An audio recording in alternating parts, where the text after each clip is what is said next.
A lot of people like to build the tech first. And Right. like the tech is innovative. It's so cool. I mean, the things that you guys can build is amazing. Nobody's like, no rebuttal there, right? But like, what if that doesn't fit the patient? I've like worked at different spaces where they're building like apps and desktops and the patients don't even have. Hey, I'm Vishesh, your host. I'm a 5x founder and CTO. Still building. I also help founders like you ship faster and fix what's slowing you down. More at vishesh.space. In this episode, I'm joined by Jasmine Bonder, CEO and founder of Clinova.Solutions, who's leveraging her extensive experience as a healthcare operator to help startups enter the US healthcare market. We'll dive into her insights on leadership in high demand healthcare settings, challenges helping international healthcare companies, and the personal stories that shape her mission to transform healthcare. Hey, hi, Jasmine. Thanks for joining me on the podcast. Hello, hello. You want to talk a little bit about your background and give people some context? You went from an ICU nurse practitioner to an entrepreneur. How did that journey kick off, and what does Clinova do for their customers? Yeah. Well, first of all, thank you for having me. But I always like to say that working in the ICU is kind of the same as like working in a business. You're just trying to keep something alive, right? Both spaces, very different reason, right? Yep. But yeah, my background, I'm a nurse. I'm a nurse practitioner and in the field for over 10 years now, which is crazy to say. Became a nurse practitioner during COVID. What a time to be alive, right? And was thriving, and then all of a sudden we have this pandemic that comes through, and I'm just seeing a lot of chaos, and there's all these needs and all these barriers. I mean, it was like healthcare's nightmare. Yep. And then realized I could really my energy into building solutions to the bigger problems. I mean, the pandemic just was one thing, but all the other issues that we have in healthcare have always been there. It just became more apparent on a global stage on during the pandemic. Right. So really pivoted out from working at the bedside, still practice as a nurse practitioner, but now I'm the CEO of Clinova, which has been really fun to take my skill sets and like exert it into other disciplines. Yeah, COVID was such a time, right? Especially in healthcare. A lot of things that were not surfaced got surfaced for sure. What do you guys solve for your customers? How would you explain it to my grandma? To your grandma. So, okay, to your question, where did Clinova start from? This is like, I'm sitting in the ICU, and what we were getting all these papers, we were getting all these webinars of all these things that we could give to patients, right?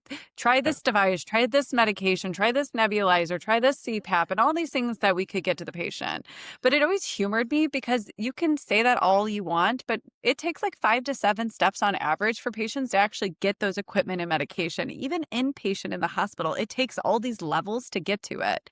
And I thought, how silly. Like a patient should be able to get what they need. Like very patient initiated, consumer initiated care is like really where we need to evolve in medicine. And so I would notice all these like over my career, these sales people will come to the hospital, they come to the clinic, they buy you a taco and they're like, hey, use this device. And I'm like, oh, great. Now I have to argue with the insurance for the next 2 hours to be able to get them this. And I thought it was just so silly that they would waste their time going door to door to be able to get things that patients probably already want. And they don't Right. still know how to get it. And so what we do is that we partner with either device or diagnostic companies that are interested in delivering their innovation directly to patients, right? So if a patient comes to your website and you are selling a knee brace and that patient really wants it, they should not leave your site without getting it. But there's some barriers, right? And that's where healthcare steps in. Sometimes you need a lab requisition, sometimes you need medical necessity forms, and that's exactly what we do at Clinova. We make sure that we can give an asynchronous visit to make sure you get the care that you want, whether it's the device, the diagnostic, pharmaceutical, making sure it's medically appropriate, and then making sure patients can really initiate their care. Isn't that risky? And the reason why a lot of it is not patient initiated is because probably the patient is not in the like best shape of mind to make that decision for themselves. Don't these decisions have to be made by an expert? Yeah. So I think, first of all, great question. We have like the society has changed. Thank Hmm. God for Chat GPT, because you know how many times people come in and tell me they have all these problems that they've never been diagnosed, but now they know because they've Chat GPT. So now they need these meds and these devices. Like Hold the phone. It is consumer initiated. It is patient initiated, which has been kind of fun because it tests our knowledge of medicine. I mean, my own parents do it. They'll come up to me and say, "Hey, I heard about this GLP-1 or this CPAP machine, and I want this, that, the other from a advertisement." Sometimes it's medically appropriate, and I think it's a fair time in medicine for us to say, like, well, why is the patient wrong? Like, do the risk outweigh the benefits? Do the benefits outweigh the risk? And changing that narrative, I think, is so critical now that everything in education is so much more accessible about what we do and how we do in medicine, you know? Yeah, makes sense. I think a lot of power is going back to the consumer and the patient. And so, what are some of the gaps in the, in the medtech launches? Like in the current scenario, what does a launch look like, and what are some of the gaps? Yeah. Um, what do launches look like? Let's start there. So I think it's my favorite part talking to like other entrepreneurs out there who probably have innovated something amazing. Usually it's like their personal story that they've gone through it where they broke their leg, they did this, they needed this diagnostic, someone had a heart attack. They always have this like amazing story that led them to this decision. Then it comes to, okay, who else is like this and understanding the full total addressable market and serviceable market. And sometimes that's like narrowing that number down a little bit because yeah, anybody can get it, but it has to be medically appropriate. And if it's not medically appropriate, you can't just give it out to like anybody, right? We don't live Right. in that type of world yet. But really, it's now weighing in who can get it. And then it's the discussion like, is it safe for an at home use? Or is this really only acute care in the hospital base? Because you don't want someone coming home and, scanning their heart and thinking that they have a heart attack. Like, that's not safe for them to do that at home. And that's above their scope of practice as a patient. So it's really making sure that whatever diagnostic they're using or device they're using, it's something that they can use. It's at a literacy that's appropriate for patients and something that's going to enhance their quality of life. Now, once you launch and once we're starting to see patients are coming to their websites, they're interested in whatever it is. It starts to talk about who is coming in, right? And that's usually my favorite part to look at to say, like, okay, you designed this amazing thing for the nose. And now everybody you think is going to come, and then maybe some people don't come. And so it makes me wonder, like, why aren't they coming? Is it price point? Is it accessibility? Is it marketing? Do people know this? Have we done customer discoveries? Like, what is that barrier that isn't allowing patients to come through the door? And that's kind of where the investigation usually comes in. Doesn't happen frequently, but it's happened where we've met with founders and saying, hey, like, there's something wrong with the product market fit here. Patients are not enjoying it. Maybe the fabric is not comfortable. Maybe it's not easy to use. Maybe it's too intense for a patient at home. That stuff has to be discovered or patients are not going to want it. And that speaks volumes, right? And so quick adjustments, little changes, things like that do wonders. And I'm always like happy to work with founders that have that type of mentality of receiving feedback, understanding it's coming from a good place and adjusting so we can optimize for the patient together. Interesting. And so testing out these. So if like from our last conversation, right? Yeah. A lot of the startups that you work with are doing their beta launches with you. Beta launches in healthcare are obviously very different than a software. You can test a software in 100 different ways, simulate it. Healthcare, not so much. What are some of the challenges with, these beta challenges that you run?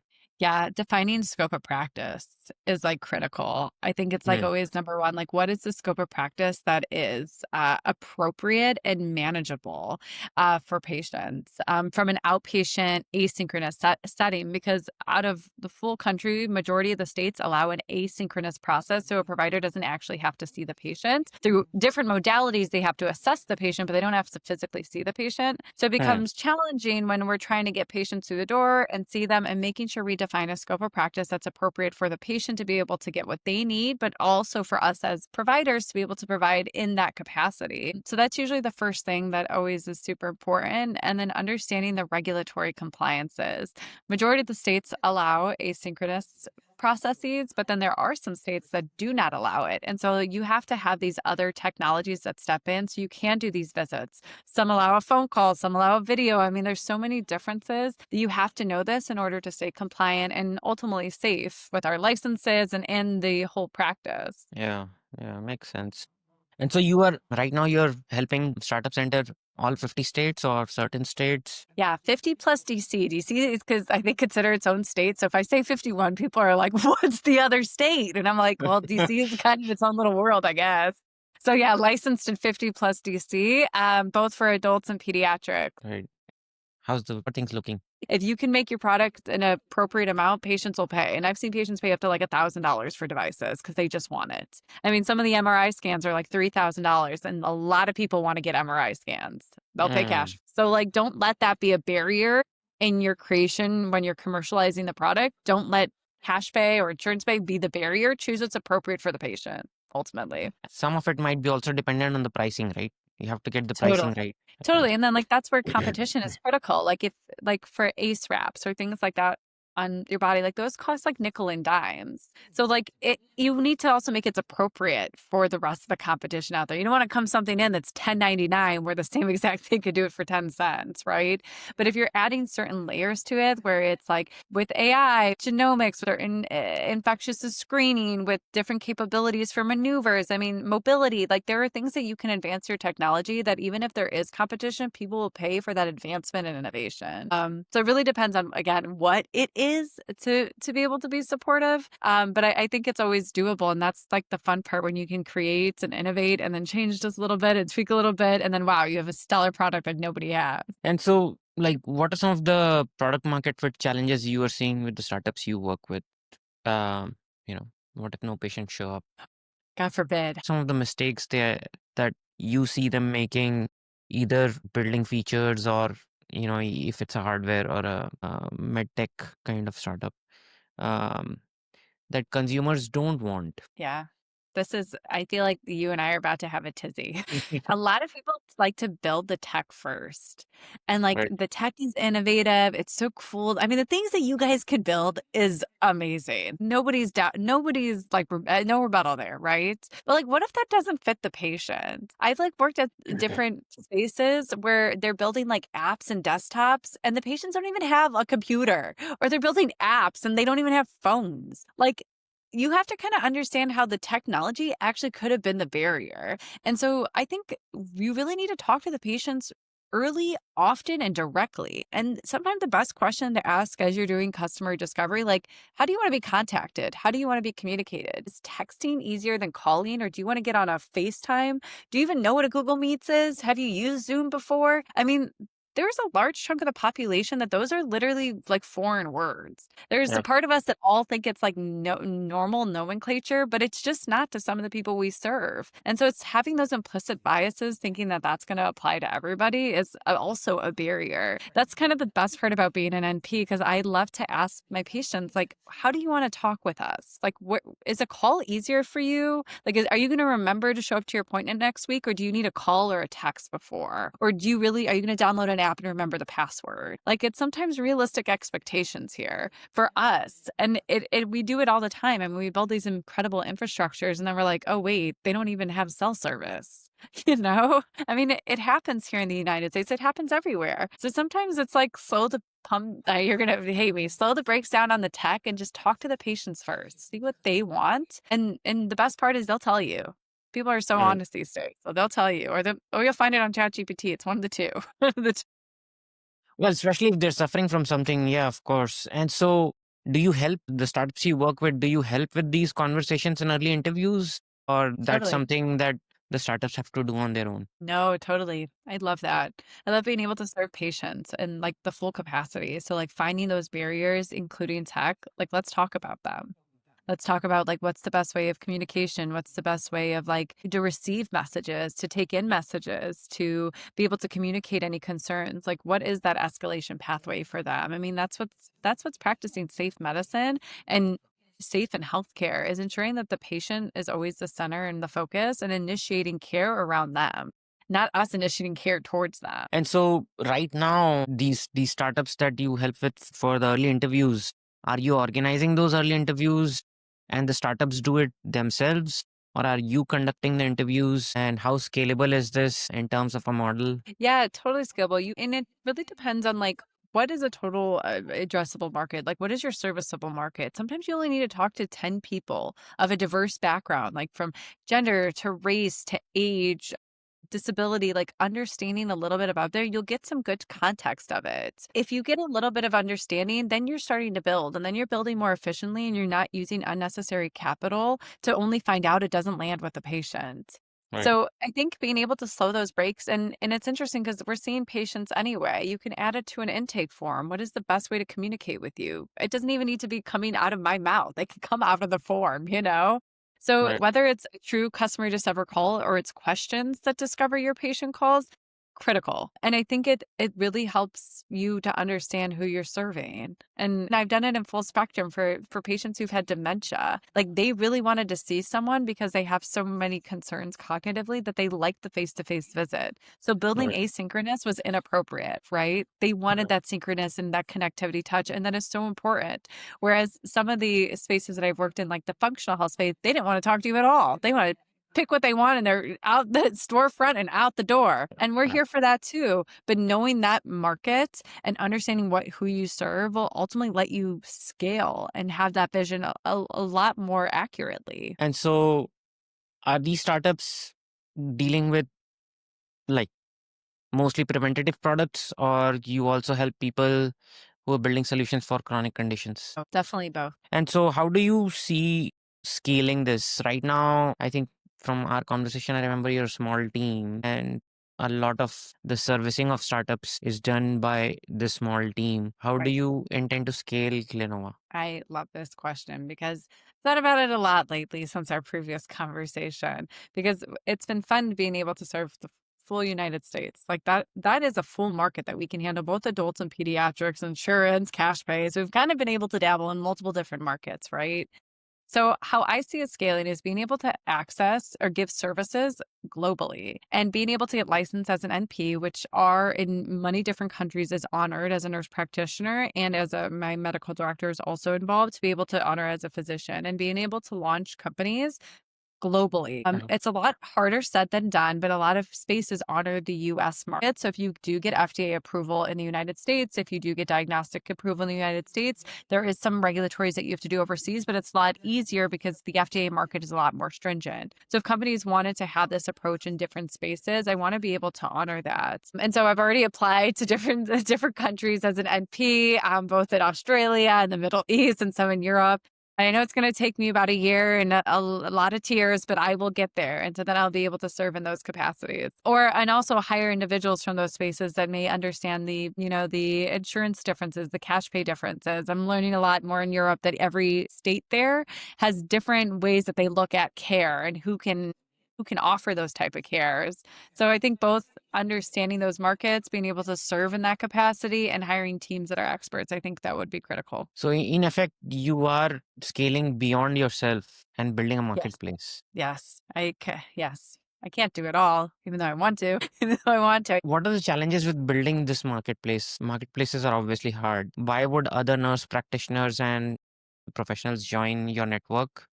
And The biggest challenge we have is understanding the regulatory and governance aspect of healthcare in the United States and probably in every space. It is not easy. Every state, whether sitting here in Texas to Arkansas on my left and New Mexico on my right, it is very different healthcare systems, even though we're all under the same umbrella. And we, as medical providers, have to honor each state's both insurance aspects, license aspects, compliance aspects, governance aspects. It is very hard to keep them all straight. yeah. And it's really interesting to see those differences. And so I think as we grow, hopefully this answers your question, like really as we grow and scale and be able to serve in these capacities, making sure that we have a dominant team member that understands this compliance aspect to keep everybody safe. And I see being able to serve with a small team. I don't think you need a lot actually to be able to do so, especially in asynchronous processes. But I want to make sure everybody, both patients number one and our teammates number two, are always safe in the capacities that we serve in. And so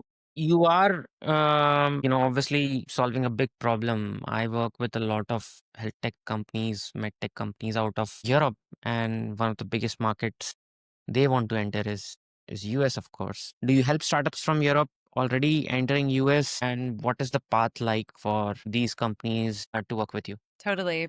Yeah. So that's probably most of my inquiries get from people overseas trying to come into the United States to be able to serve for obvious reasons. We have a very different system to be able to do so. It depends where they are in the stage of their development and if they've gotten clearance, what type of clearance, what type of class of clearance, what exactly they are doing for us to really be able to see if we can serve them. And sometimes it's giving them talk to somebody who works with regulatories for the FDA or CLIA, like work with these two individuals that we recommend or refer out to. Once you're at this point that you have those type of approval, then we can have those type of conversations. But if they are at that point, that's super, super exciting. Now it's really understanding, okay, where do you want to serve? Are you doing a cash pay model? Are you doing an insurance model? Are you really trying to help patients become more like preventative models? Are you doing more of the acute? Are you doing something inpatient in the hospital? Really understanding who they're trying to serve or with the device that they have. And maybe it's all the above. It could and very well could be, but getting them understanding about who's getting attracted to their website, who have they done their customer discovery call is, what are their competitors, building that type of interface first helps us understand their product and being able to ensure that it's medically appropriate for the patients that are interested in it. And so there's a lot of AI, Gen AI, especially in the last 2, 3 years. What are some of the challenges you're seeing? Are you seeing startups, Gen AI startups come to you? If at all, do you help them? And what are some of the challenges with the tech currently? Yeah. The role of AI. Wow, like it's $1 million sentence, the role of AI. Yeah. So some of the tech companies that we've talked to have already built their software for whatever, whether they're studying a heart score, whether they're starting sleep studies, like a lot of that has already have entered the market and we are seeing them. It just depends, I think, on how much medical oversight that is still needed to be able to utilize the AI. So if someone is reading like an EEG or heart failure, like it is critical that you still have provider oversight. And AI will catch there's some abnormalities, like especially in an EEG, it'll see a shift in the waves with heart failure. It may detect any type of different with the ejection fraction calculations or things that tell us that this is clearly more complicated, but you still need medical oversight because what if this is artifact? What if the patient just moved around and it's not really a seizure, right? AI can't differentiate between those. And so that's the clinical applicability part that you still have to have really the medical mindset to do so. Now, do I think AI will eventually evolve to it? Sure. I think eventually a patient can click a button and said, yeah, I was moving. I wasn't having a seizure. But I think at this point, we don't have it. We don't have it Yeah. yet. So the clinical applicability, I think, is still missing. But I think it's a problem that will be solved. Yeah. Yeah. It can hallucinate you to a stroke for sure. Yeah, literally. Literally. And it's interesting because patients can walk in. This is like a healthy 50-year-old female can walk in and say they're having jaw pain. You don't think it's a heart attack, but that's actually a very common sign for women. It's a jaw pain attack. Now, do you Wow. think AI is going to think that? No, they're going to think like go to the dentist, Mm. right? But that's a very common sign of a 50-year-old female come in and they're complaining of jaw pain. You have to check them for a heart attack. So those are things you only know if you went to school for. Well, or you're laughing too much, then you have a job in. You are also an advisor at Nurse Capital. So switching Yes. gears from health tech to your entrepreneurial journey. So it's obviously there are not many nurse entrepreneurs. There are not many nurses to begin with. So first question, is it a good idea? And two, what do you guys do at Nurse Capital? Yeah.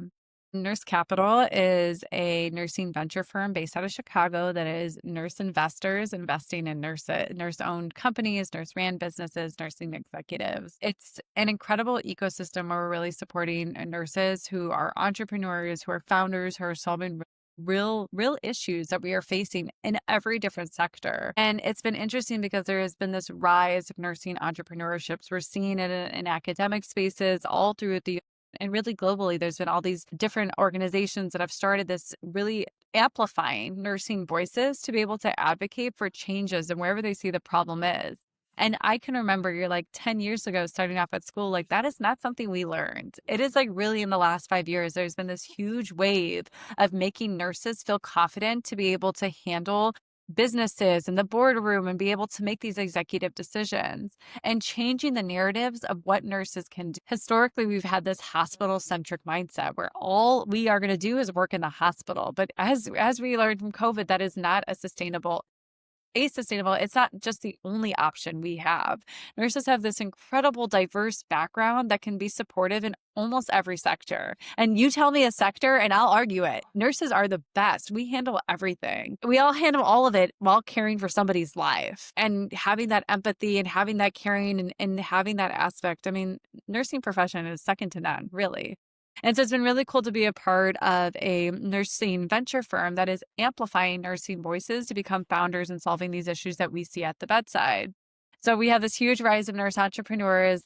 It's been really exciting to see all the amazing innovation that they're doing ultimately to serve humanity or humankind in different ways. And really, there isn't like one business that a nurse can't touch that he or she can't solve the problem. And so it's been really cool to be a part of that and really support the firm's journey and also seeing other nurses just like rock out from all over the world. So it's been super fun. And like, do they scout like nurse entrepreneurs, or do people apply? Like, how does a nurse entrepreneur get involved with Nurse Capital, I guess? Yeah, so if you head to the nursecapital.com on the website itself, typically we get a lot of inquiry that way, that they'll hear from either amazing general partners or members from the team, and they're surfaced that way.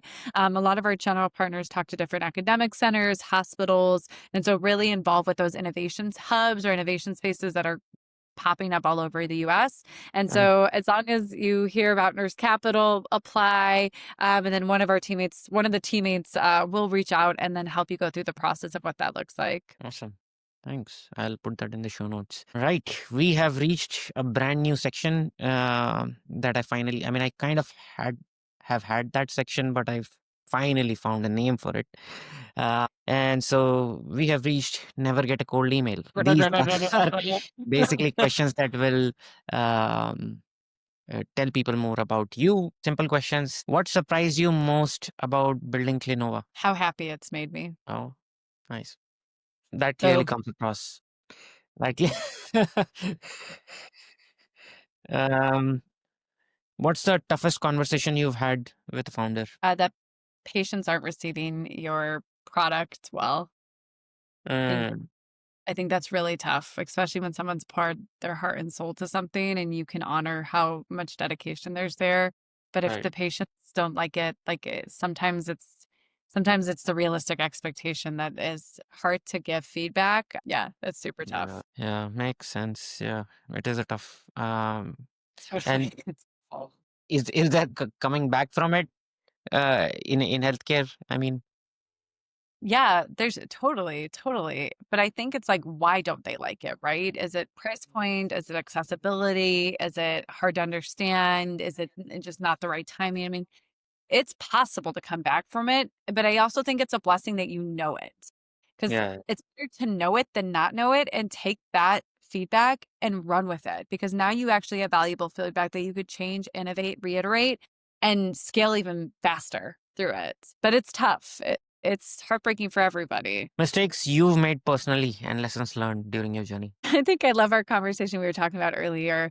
Like, there isn't a right way to do this. Like, if you read those LinkedIn posts saying these are 10 ways you're going to be a unicorn, don't listen to them. Like, don't listen to them. So like, I've had mistakes where you like chase that so much that you lose sight about what really matters and what makes you happy.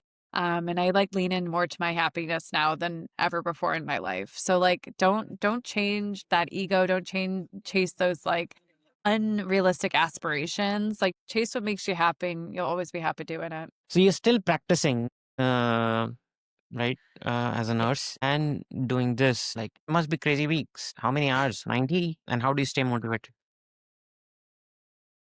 Yeah, crazy, crazy weeks, but I wouldn't change it for the world, to be honest with you. I love serving people and humankind and humanity. I really want the world to be like a happier place. I want every person I meet to just like have a smile, and like that makes my day. So I think it motivates me to be able to like serve in these ways. Every day is such a fun day. Just how you think about it. Yeah, it is. What are some of the current challenges you're struggling with as a founder? Current challenges.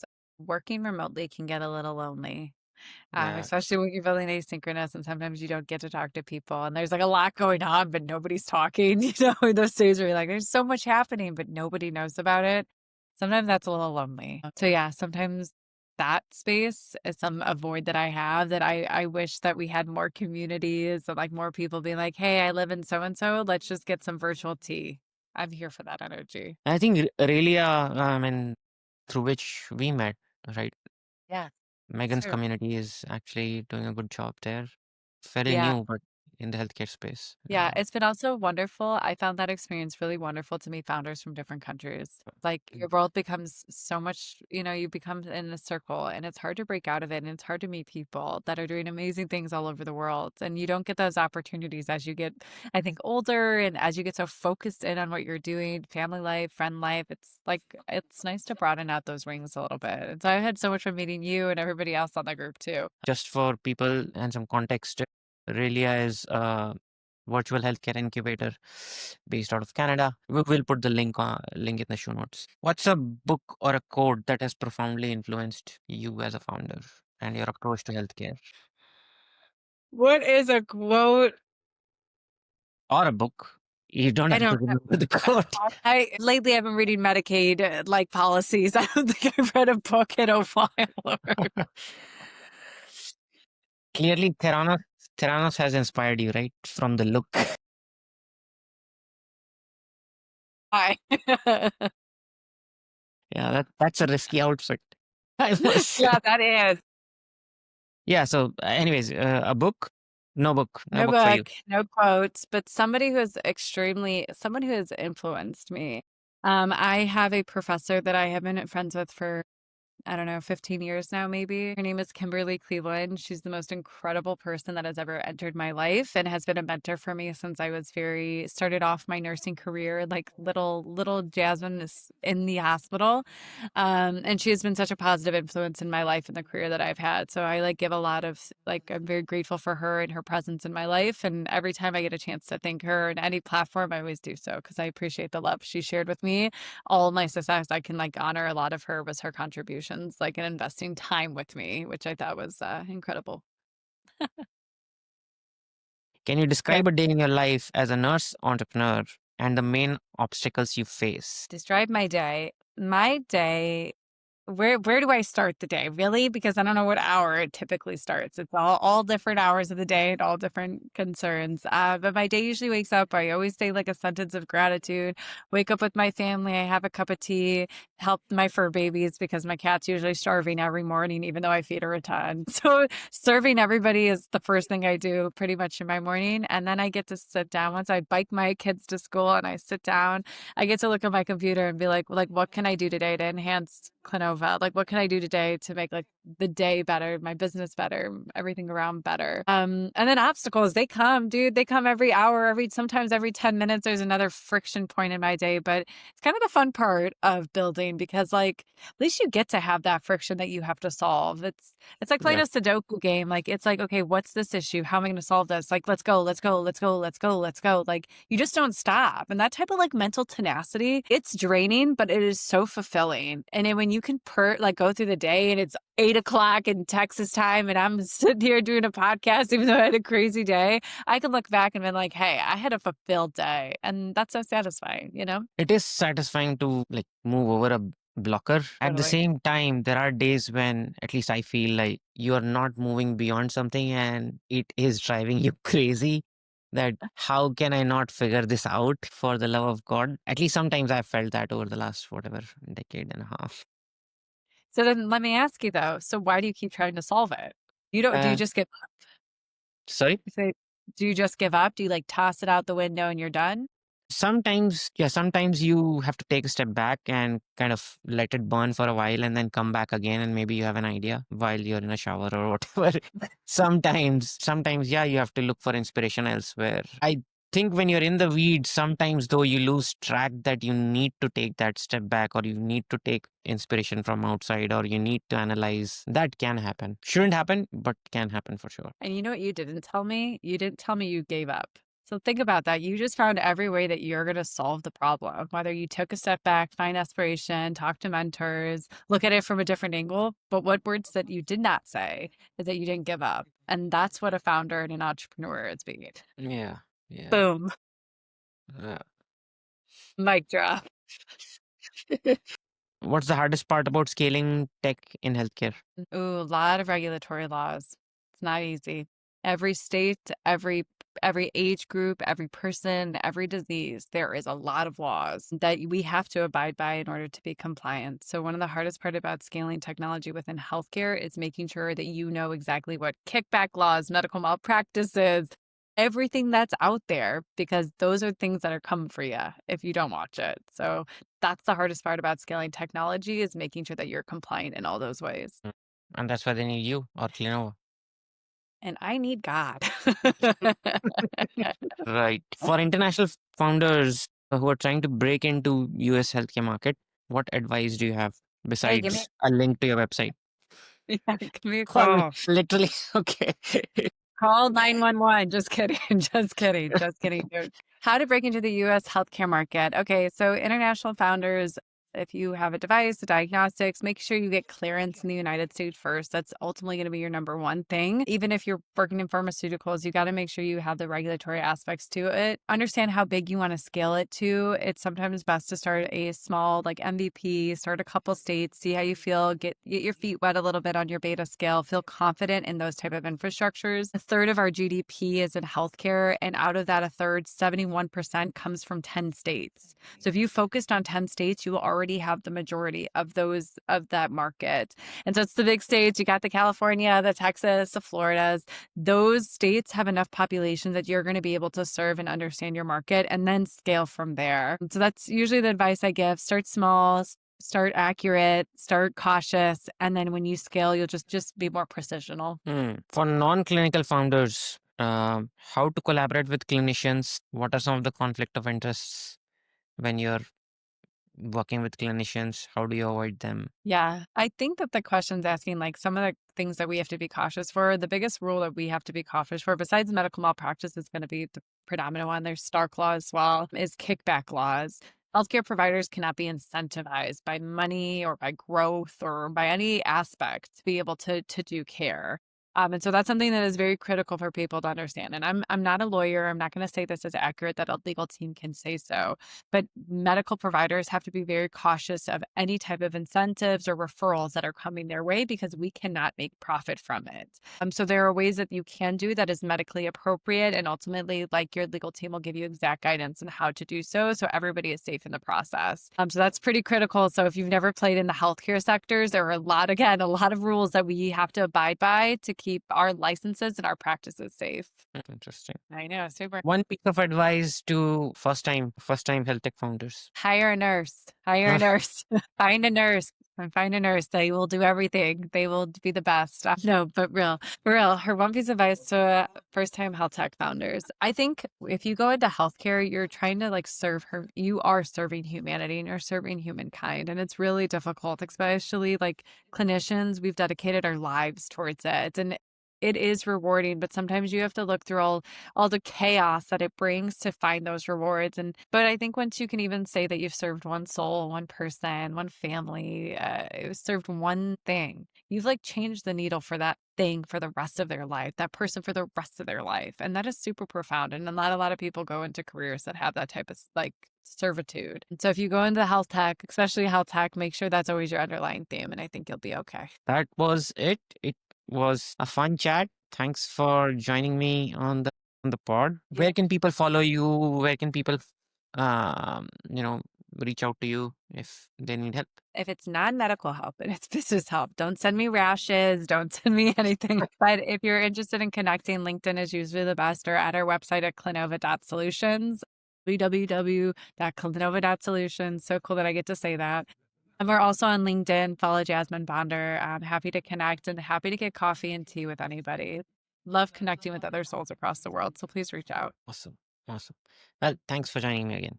It was fun. Thank you for having me. Have a beautiful day. Awesome. You too. If you found this valuable, you can subscribe to the show on Apple Podcasts, Spotify, or whatever your favorite podcast app is. See you in the next episode.